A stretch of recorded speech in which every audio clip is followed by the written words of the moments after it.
¿Qué comer para vivir más y mejor? Es una pregunta que todos deberíamos hacernos alguna vez. Es una pregunta necesaria para que vos evites enfermedades, es una pregunta necesaria para cuidar a las personas que tenés alrededor y que querés, y es una pregunta necesaria para tener una mejor calidad de vida, incluso si vos no llegás a vivir más años. Por eso responder a esta pregunta, cambiar tu alimentación acorde y actuar en consecuencia, a vos te permite al menos tener la tranquilidad de saber que estás haciendo todo lo que vos podés hacer en alimentación para prevenir la formación de tumores y la aparición de cáncer, para prevenir el Alzheimer y otras demencias, o para prevenir problemas de salud que arruinan tu calidad de vida, como la artrosis o la pérdida de músculo, o por qué no, la disfunción eréctil. La pregunta de qué comer para vivir más es una pregunta que todos tratamos de responder, que tiene documentales, que tiene estudios, que tiene libros, que tiene videos al respecto. Lamentablemente cada uno con una respuesta ligeramente diferente. En este video te voy a dar mi respuesta actual, que tiene que ver con una combinación de lo que ya vimos que funciona en las zonas más longevas del planeta, con lo que vamos aprendiendo e incorporamos de información nueva,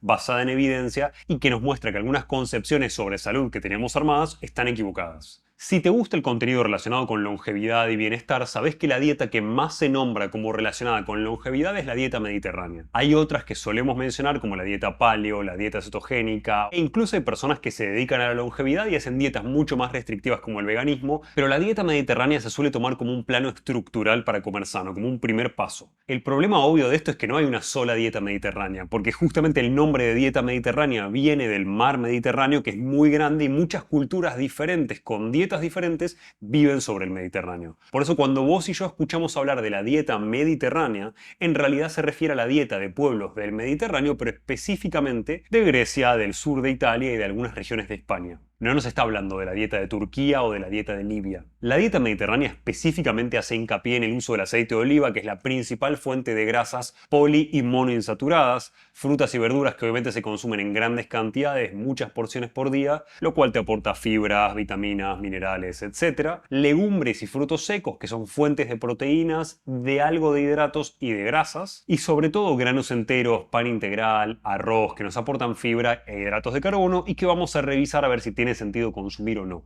Pero también a nivel de animal nos incita a consumir más pescados en mayor cantidad que el animal de tierra, que suelen ser más ricos en omega 3 y más bajos en grasas saturadas, lo cual termina afectándote positivamente porque disminuye tu riesgo de salud cardiovascular. Y las dietas mediterráneas hacen hincapié en algo de consumo de alcohol, sobre todo vino tinto, en el consumo de poca cantidad de sal y más hincapié en el uso de hierbas y especias. Y sobre todo la dieta mediterránea hace hincapié en que reduzcas el consumo de carnes rojas y en que no consumas productos ultraprocesados. Pero este video busca incorporar los cambios que van a optimizar tu dieta, busca un paso más allá de esa dieta mediterránea que quizás ya estás incorporando, porque el simple hecho de que algo funcione y funcione bien no significa que vos y yo no podamos mejorar eso y mejorar aún más nuestros resultados. Pensá que mucha de la recomendación nutricional que vos y yo seguimos toda nuestra vida es vieja y la enorme mayoría de la información sobre nutrición que tenemos es nueva, tiene menos de 20 años. Probablemente esa información es más joven que vos, con lo cual hay muchos aspectos o muchos principios que tenemos que modificar. La dieta mediterránea funciona, pero vamos a hacer que funcione aún más. El primer paso que podemos dar para mejorar nuestra dieta si ya seguimos una dieta mediterránea es buscar mejores fuentes de hidratos de carbono. Si viste mi video anterior, sabés que el exceso de azúcares como la glucosa o la fructosa te hace envejecer más rápidamente y en líneas generales empeora tu calidad de vida. Pero si recordás algo de biología básica,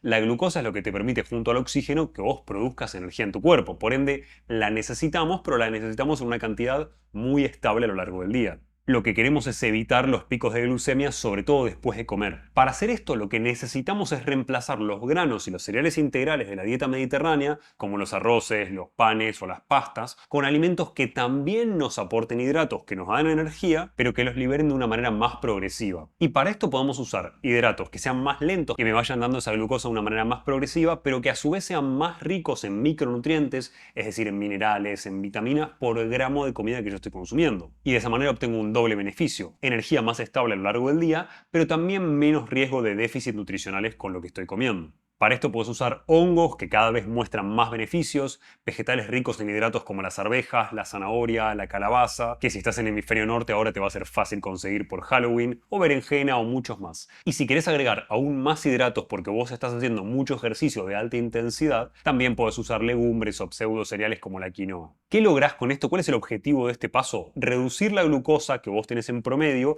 y reducir los valores de insulina que vos tenés en promedio en tu cuerpo. Esto reduce mucho tu riesgo de enfermedades metabólicas, obviamente de sobrepeso, de patologías cardiovasculares, pero a su vez también baja la velocidad de envejecimiento. Pero esto no es todo el beneficio. Si vos aumentás tu consumo de hongos en lugar de otras fuentes de hidratos de carbono, lográs varias cosas. En primera instancia, los hongos son ricos en compuestos que tienen efectos anti-envejecimiento. El más famoso de esos compuestos es la ergotioneína, que es un aminoácido que hay en mucha cantidad en hongos como los shiitake o los hongos ostra, y esta sustancia cumple una función importante para protegerte contra el estrés oxidativo. Pero a su vez los hongos tienen otros hidratos polisacáridos en general que en vez de ser almidón que te eleva la glucemia y te hace engordar, modulan tu inflamación a nivel celular. Modular significa que te va a ayudar a reducir la inflamación en tu cuerpo si vos tenés mucha, y a la vez tenés otros compuestos que se llaman triterpenoides que te ayudan a evitar la senescencia celular, que básicamente es cuando nuestras células envejecen, se daña el ADN y esa célula ya no puede cumplir su función normal y en vez de ser eliminada como debería suceder con muchas otras células, se acumula en tu cuerpo dañando el tejido en donde se almacena, en donde queda básicamente sin funcionar, y es a lo que hoy llamamos células zombie. ¿Pero qué lográs con este reemplazo? Comer una fuente de hidrato de carbono que te ayuda a vivir más en lugar de hacer lo opuesto, como la mayoría de las fuentes de hidratos de carbono rápidas, pero a la vez logras mantener tu glucemia estable a lo largo del día sin necesariamente hacer una dieta muy restrictiva en hidratos de carbono como la cetogenia. Además, los hongos traen un tipo de prebiótico, que es lo que alimenta a tus bacterias, de un tipo llamado beta-glucano, que sirve para los lactobacilos y para las bifidobacterias, pero que sobre todo nutren a microorganismos que te ayudan a mantener la integridad de tu mucosa intestinal. Básicamente esto te permite prevenir la permeabilidad intestinal y te permite disminuir tu riesgo de enfermedades autoinmunes a futuro. Otros hongos que se suelen consumir ya en forma de suplemento como el reishi tienen efectos antimicrobianos que reducen las bacterias perjudiciales como la E. coli cuando están sobredesarrolladas. Vamos descubriendo muchas funciones de los hongos. Recordad que los hongos son un reino, son completamente diferentes de las plantas y de los animales. Y recordad también no tomar estos hongos como el reishi y otros adaptógenos con café para no perder la efectividad. Hoy eso lamentablemente está de moda y es una mala idea porque se pierden muchas sustancias activas. El segundo paso que podés dar es eliminar el alcohol. Históricamente todos pensábamos que una copa de vino por día brindaba beneficios a nivel cardiovascular. Mucho de esto tenía que ver con el contenido de resveratrol y de antioxidantes que tiene el vino tinto comparado con la cantidad de alcohol que traía una sola copa. Incluso estudios grandes parecen mostrar que 2 medidas de alcohol en hombres y una medida de alcohol en mujeres podía reducir tu riesgo cardiovascular, como viste en mi video sobre el alcohol. Pero entonces, ¿por qué mi recomendación para longevidad es 0? Por varias razones. En primera instancia, porque representa calorías vacías. En el sentido más básico de la nutrición, vos querés consumir las calorías más ricas en nutrientes posibles. Básicamente, si tenés que comer 2000 calorías por día, las querés extremadamente ricas en vitaminas, en minerales y en otros micronutrientes, y el alcohol representa la antítesis de esto, porque no tiene ningún micronutriente. Son calorías de lo que llamamos vacías. En segunda instancia, porque el etanol es una toxina. El alcohol típico llamado etanol es algo que tu hígado se quiere sacar de encima. Para hacerlo, lo transforma en acetaldehído, que es una sustancia mucho más perjudicial y que no solamente es la responsable de darte los síntomas que vos asocias con la resaca, sino que también está asociada con más formación de tumores. Por ende, si en longevidad queremos vivir más y queremos tener más calidad de vida a los años que estamos vivos,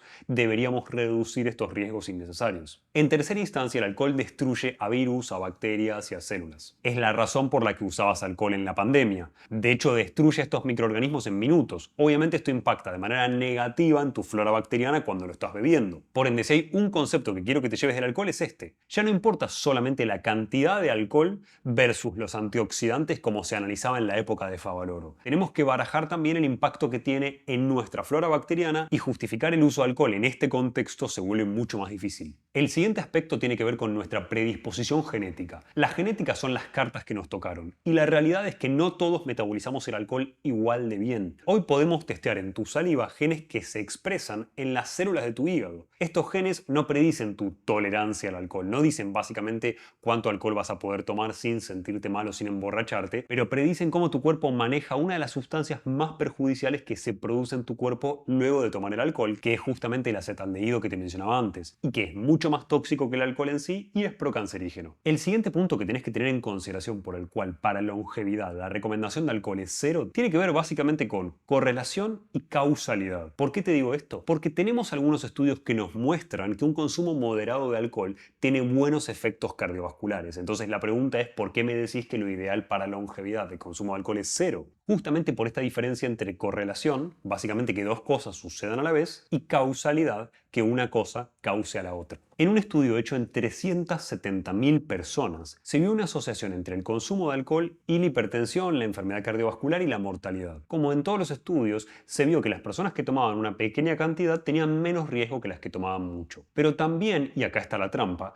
los que tomaban de manera moderada tendían a hacer más ejercicio, a comer mejor, a consumir más vegetales, a fumar menos y a hacer mejores elecciones a nivel de salud en general, lo cual obviamente viene de la mano con vivir más tiempo. Con lo cual la moraleja del consumo de alcohol es: no va a pasarte nada grave si vos consumís alcohol cada tanto, pero el alcohol no es un compuesto que vaya a ayudar a tu longevidad. Sé que escuchás que en sitios como Sardeña y otras zonas azules la gente consume pequeñas cantidades de alcohol, pero esto no significa que el alcohol sea la causa de su longevidad, ni mucho menos. Si vos querés vivir lo máximo posible, la recomendación de consumo es 0. Y por otro lado, si querés disfrutar cada tanto del alcohol y tu consumo no es constante, también está bien. Pero ¿qué lográs con este paso? Disminuir el estrés oxidativo y la velocidad de envejecimiento. Y a nivel práctico lo que vemos es que a la mayoría de las personas que miden rutinariamente su velocidad de envejecimiento, el dejar el alcohol les reduce dicha velocidad. El tercer paso que podemos hacer para optimizar nuestra alimentación en términos de calidad de vida y longevidad, que también es de muy bajo costo, es incluir más té en tu dieta. Estudios en 100.000 personas en China encontraron que los que tomaban té de manera regular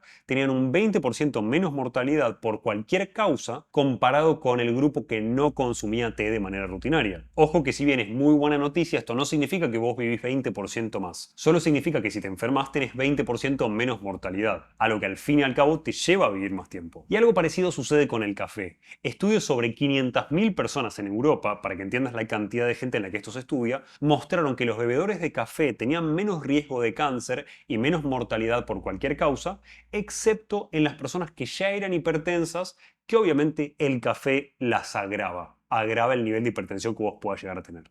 El problema obvio del café es que hoy nos fuimos al otro extremo y consumimos café de más. Por eso, si tenés acceso a mi comunidad, vas a ver que uno de los tantos desafíos que tenés disponibles para mejorar tu calidad de vida está relacionado con reducir el consumo de café, y te explicamos el paso a paso de cómo hacerlo, en qué momento del día tiene más sentido tomarlo, cuáles son los reemplazos más útiles, etc. Pero ¿por qué importa esto? Porque en el café existe un efecto positivo por tomar una taza. Si tomás 4 tazas por día, el efecto o el balance total que vas a tener va a ser claramente negativo, mientras que en el té este problema es mucho menor porque el consumo de cafeína es mucho menor, sobre todo si estás consumiendo té verde o té blanco. Y el té y el café funcionan para esto a nivel de longevidad porque tienen polifenoles que juegan un rol antiinflamatorio y mejoran varios marcadores de envejecimiento de los que normalmente uno mide. Y en el caso del café, el ácido clorogénico no solamente te reduce la inflamación, sino que te ayuda a regular la glucosa y a sensibilizarte a la insulina. Esto no solo te hace vivir más, sino que te hace bajar de peso. Por eso vemos productos con café verde que tienen más ácido clorogénico que el café normal,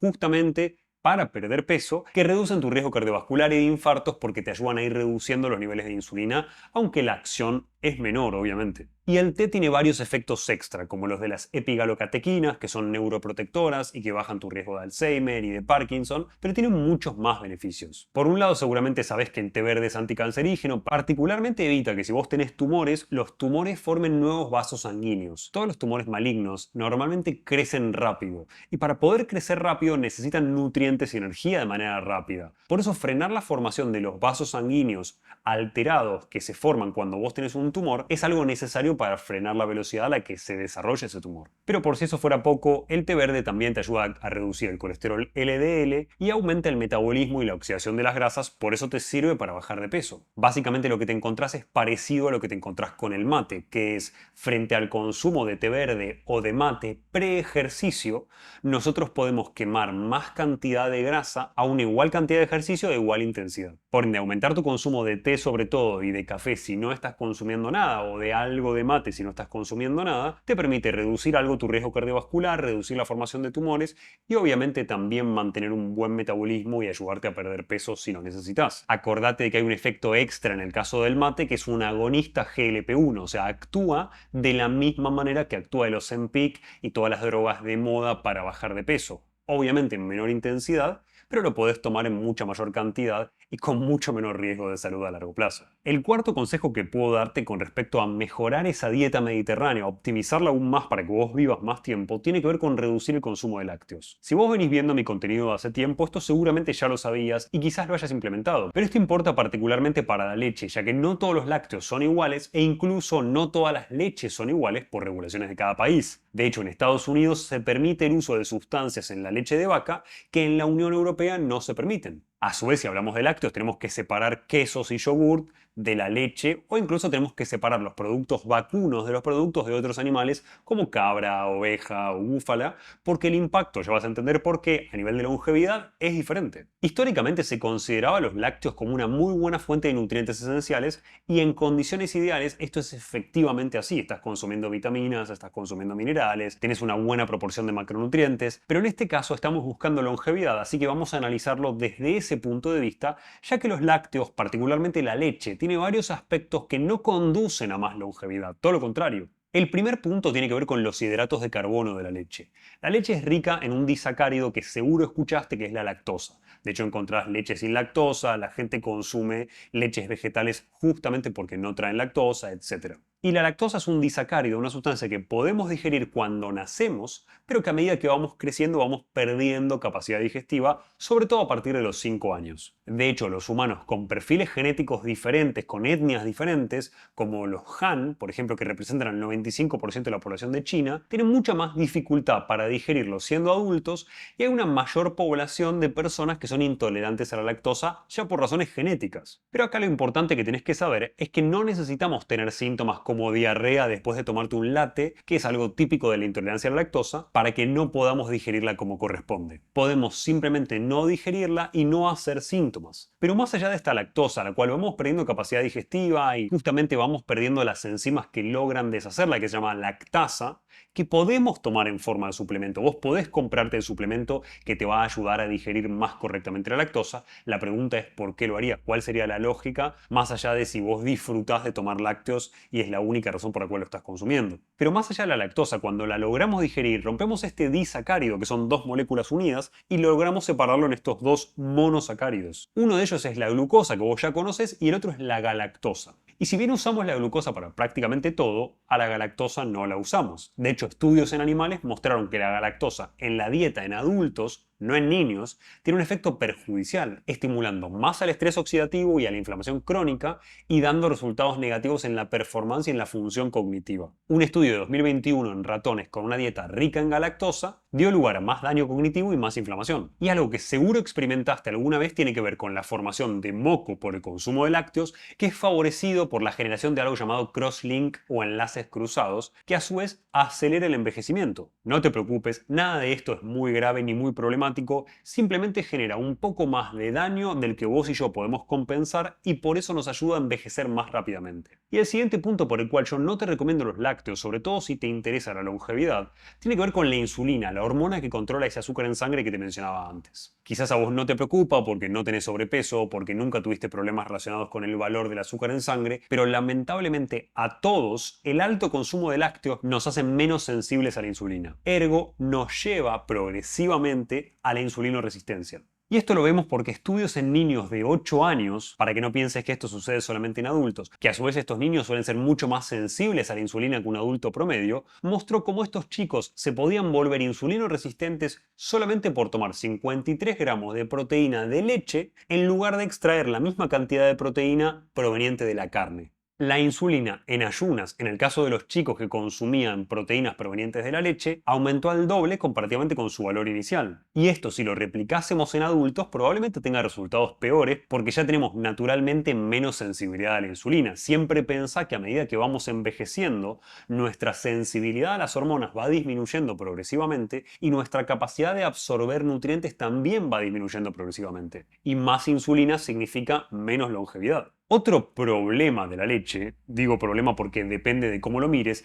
es su activación de algo llamado mTOR y la estimulación de una hormona llamada IGF-1 o factor de crecimiento ligado a la insulina. Básicamente ambas sustancias estimulan al crecimiento. ¿Cuál es el problema? Son muy positivas durante las fases en las que vos te estás desarrollando y estás creciendo. Es muy correcto que estas cosas se activen cuando vos no terminaste de crecer y de desarrollar tu organismo. Y de hecho son un receptor, el emetor y una hormona, la IGF-1, muy útiles para que vos ganes masa muscular. Por eso se usa frecuentemente la proteína de suero de leche en la hipertrofia, que ayuda a que vos aumentes estas dos cosas. Pero lo que tenés que entender de mi contenido es que muchos procesos, biohacking, alimentos, suplementos o ejercicios son buenos o son malos según tu objetivo. No existe algo que sea ideal siempre. El ayuno intermitente es positivo a nivel de longevidad, pero negativo, por ejemplo, a veces a nivel del funcionamiento hormonal. Por ende, todas las herramientas que vos puedas llegar a utilizar son buenas o malas según tu objetivo y tenés que contemplarlas de acuerdo a lo que vos querés lograr. Y la pregunta que me podrías hacer es, pero Sebas, ¿por qué más mTOR, más estímulo del desarrollo celular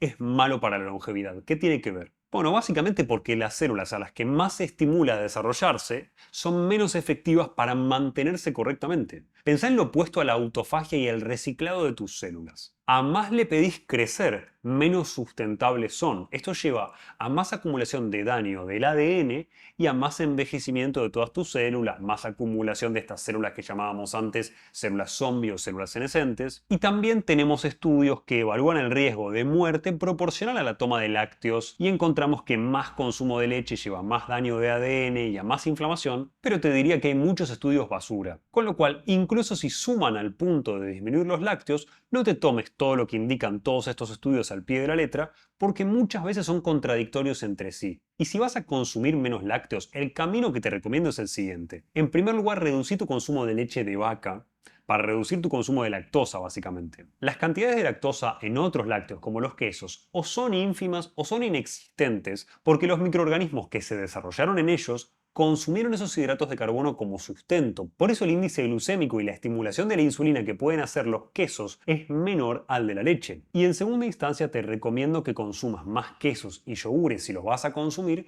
que no sean de vaca, me refiero a cabra, a oveja, a búfala, etc. Estos tienen un tipo diferente de proteína típica de los lácteos llamada caseína, que en este caso es menos inflamatoria que la caseína que está en la mayoría de las vacas de tambos. Por ende, son una opción si vos querés seguir consumiendo quesos. Y el tercer aspecto que tenés que tener en consideración con respecto a los lácteos, obviamente tiene que ver con que vos consigas otras fuentes de esos mismos micronutrientes que estás buscando adquirir a través de los lácteos. Típicamente hablamos del calcio en este caso. No te preocupes, hay otras fuentes de calcio. Pero sobre todo lo que tenés que entender es que cuando vemos estudios sobre el impacto de un alimento, si los lácteos o la carne o X verdura es buena o mala, tienen una limitación muy importante. Toman al alimento como si todos los alimentos de esa categoría fueran iguales y esto no es verdad. La carne de pastura tiene más omega 3 y menos grasas saturadas que la carne de feedlot y por ende va a tener un menor impacto negativo para tu salud cardiovascular y vos podés comer más sin tanto riesgo de patología cardiovascular después. Y así sucede con todas las sustancias. Hace unos meses visité una tribu de Mongolia nómada,